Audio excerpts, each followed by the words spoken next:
ലോകത്തിന് പുത്തൻ ഉണർവ് പ്രഖ്യാപിച്ചിരിക്കുന്നു. യേശുവിൽ വിശ്വസിക്കുന്നവർക്ക് പുനരുത്ഥാനവും ജീവനുമുണ്ട്.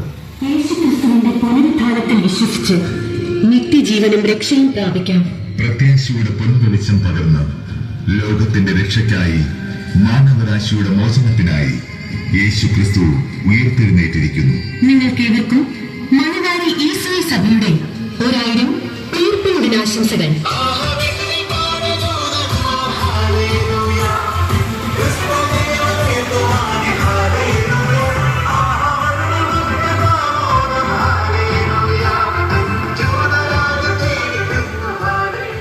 ഈശോയുടെ മരണപാശങ്ങൾ റോമിന്റെ അധികാര ചെലവുകൾ ഇരുട്ടിൽ വീതിച്ചുകൊണ്ട് രാജാതി രാജാവായ ക്രിസ്തു ഉയർത്തെഴുന്നേറ്റിരിക്കുന്നു.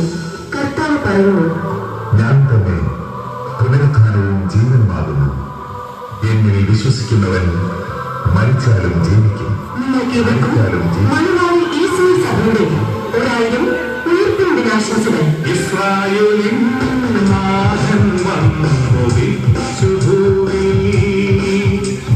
പ്രപഞ്ചനാഥനെ വരവേൽക്കാൻ ആടിയൊരുങ്ങി ഞങ്ങൾ.